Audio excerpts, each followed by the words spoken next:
single day I'm gonna make something great. That's my way. Every single day I'm gonna make something great. That's my way.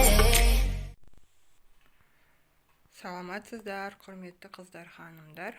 Бүгін осындай пальто тігеміз. Сіздермен бірге мен Ақмарал. Видеоның соңына дейін менімен бірге болыңыздар. Саламатсыздар, құрметті қыздар, ханымдар. Сіздермен бірге мен Ақмарал. Бүгін пальто тігуді көрсетемін. Бізге керекті мата, бұл мен драп матасын алдым. Және де осындай дублерин керек. Немесе флизелин. Бірақ драпқа дублерин жабыстырған дұрыс болады. Себебі флизелин қағаз сияқты, ал мынау дублерин дегеніміз мата сияқты. Бір жағы мынандай жабыстырылатын, бір жағы кәдімгі мата. Және де осындай астар матасы керек. Бұл менде синтефонымен.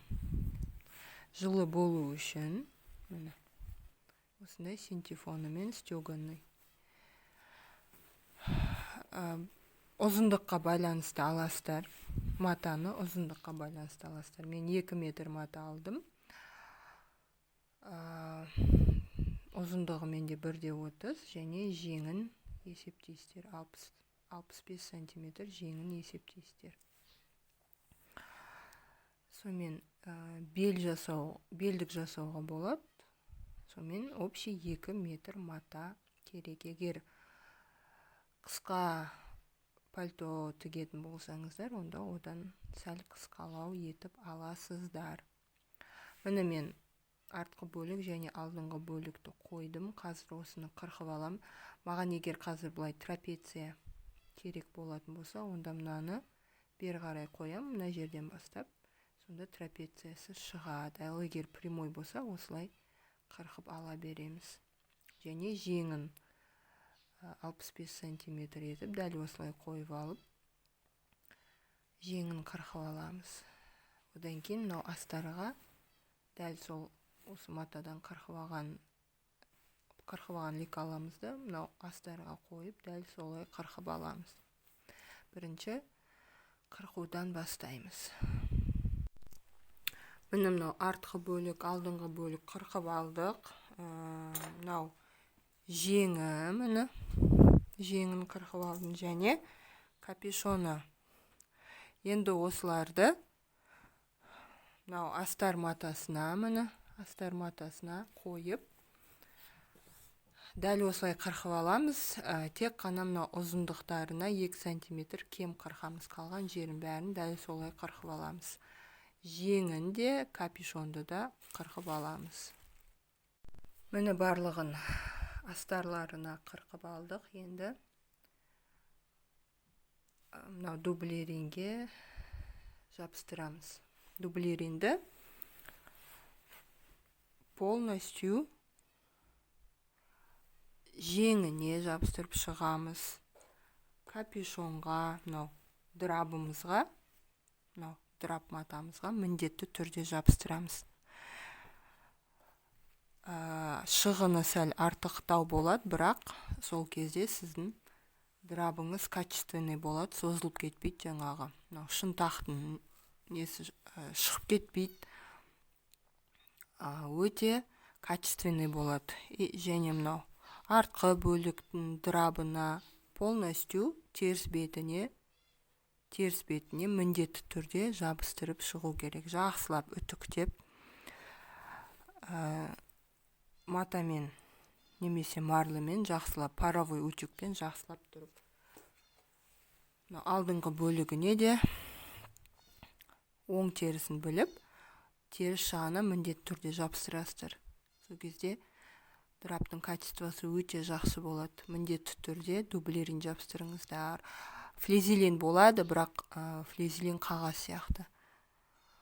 дублерин сәл қымбаттау болса да, оның мата сияқты болғаннан кейін мынау дырапқа сәл қаттылау болады да, және былай ыдырап кетпейді, созылып кетпейді. Себебі мынау дырапта сәл болса да проценті шерсть болады. Сол себепті міндетті түрде дублерин жапсыру керек. Енді осы теріс бетіне барлық бөліктеріне дублерин жапсырып шығамыз. Міне дублеринімізді жапсырып алдық. Міне енді бір-біріне артқы бөлікпен міне алдыңғы бөлікті бір-біріне беттестіріп екі иығын тігеміз. Алдыңғы бөліктің выточкиін тігіп, сосын екі жанын қосып тігеміз. Сосын жақсылап екі жаққа қарай тігістерін ашып, үтіктеп аламыз. Иығындағы тігісін тіктік, үтіктедік. Мынау выточкиін тіктік. Енді мынау екі шетін бір-біріне қосып тіктім. Енді бізге алдынан накладной қалта тігу керек. Накладной қалта тігу үшін мен осындай мех қосам. Сіздерде бұндай мех болмаса, сіздер осы матаның өзінен осылай төртбұрышты етіп қырқпасаңыздар болады. Ал егер осындай мех болса, бұны міндетті түрде лезвиемен немесе канцелярский ножбен кесіп, түзу етіп қырқып алып, одан кейін подкладочный астар матаға қосып, мынау жағы көрінбеу керек. Қосып тігіп аламыз төртбұрышты етіп. Одан кейін мынау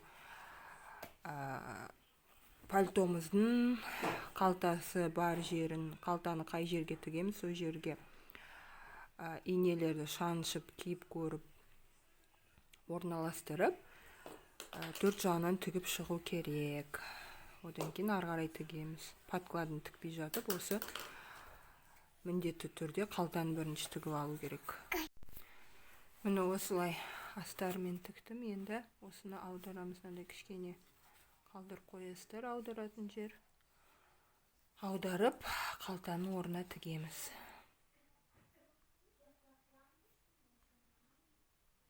Міне қалтасын тіктім. Енді подкладты дәл солай иығын және екі жанын бір-біріне қосып аламыз. Міне бір-біріне оң жағы мен оң жағын беттестіріп, осылай қойып, екі жаны мен иығын тігіп аламыз да, одан кейін оны пальтомызға тігеміз подбортына. Міне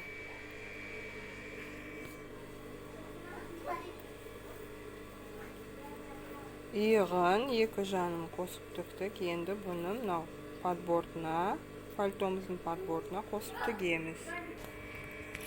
Міне бір-біріне оң жақ бетімен беттестіреміз және тігіп шығамыз.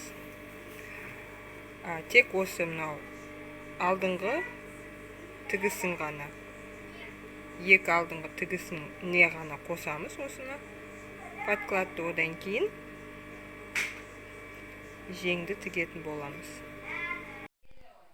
Міне подкладын тіктім. Егер киген кезде мынау қолтығы, иығы сәл үлкен болса, 1 сантиметрдей алсаңыздар болады. Міне подклады тігілді. Енді жеңін тігеміз. Міне жеңнің подкладын бірінші осылай оңай болу үшін осылай қосып тігіп алдым. Мынау паутинка. Паутинканы сразу тіксеңіздер, қайырып үтіктеген кезде жабыс қалады сразу. Енді мына жағын былай тігеміз. Жеңді осылай ұзынан қоямыз и мына жағынан тігіп шығамыз. Оңай түрі осындай. Міне жеңін осылай тіктім, үтіктедім, тігістерін міне ашып үтіктедім. Енді оң қаратамыз да, мына тігілген паутинканы 4 сантиметр қайырғанда үтіктейміз. Сонда жабысып қалады. Міне аудардым.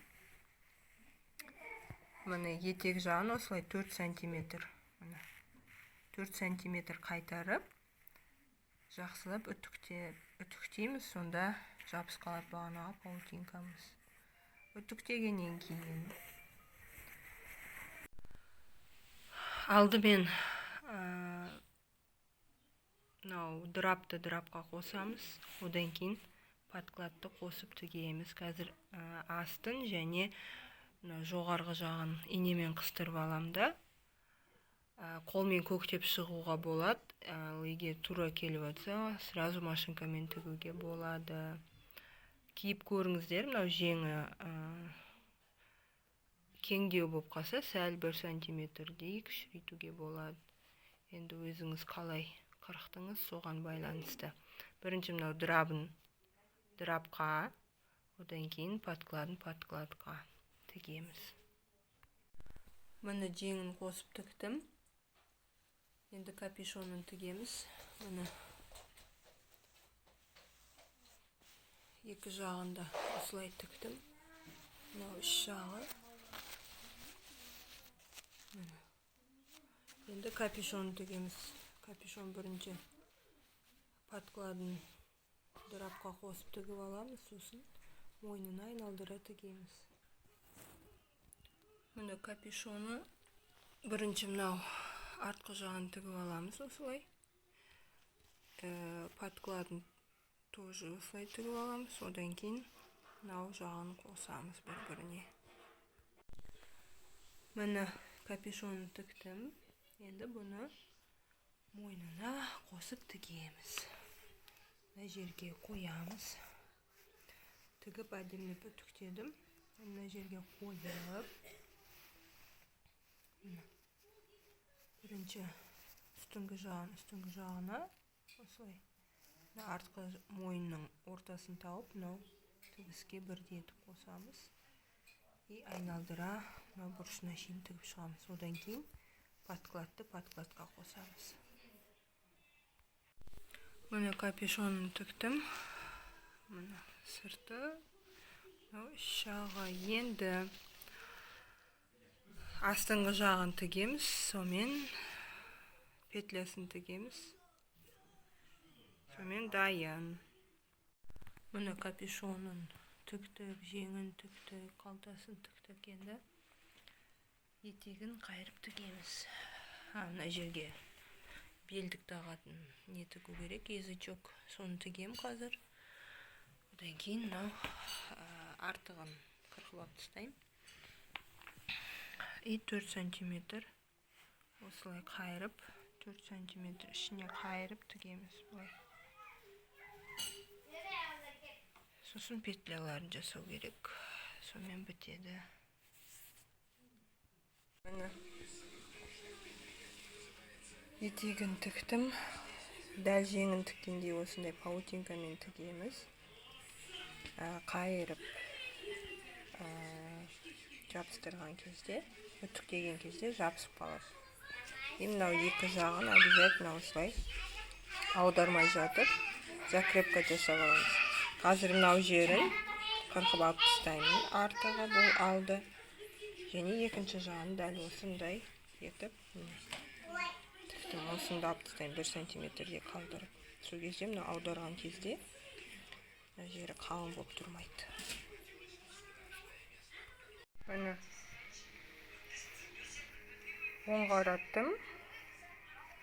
Үтіктедім. Үстінен жақсылап басып. Мына жерлері мынандай. Үтіктегенде өзі жабысты паутинкасы. Енді белдігін тігем. Жалпақтағы 12 сантиметр. Барлық ұзындыққа алдым. Бұдан ұзын керек болса 1,5 менде мына жерде. 1,70 средний стандарт негіз. 1,5 жетеді. Екіге бөліп, екіге бүктеп үтіктеп алдым. Бұны да міндетті түрде дублерін жабыстырдым. Енді тігіп шығамыз, үтіктейміз. Міне етегін, белдігін барлығын тігіп болдым. Петлясын да тіктім. Мына петляларын тіктім. Петляның арасы 15 сантиметр етіп тіктім. Сонымен пальтомыз дайын. Видео пайдалы болды деген үміттемін. Сіздер де осылай өздеріңізге пальто тігіп алыңыздар. Менімен болғандарыңызға рахмет. Сау болыңыздар.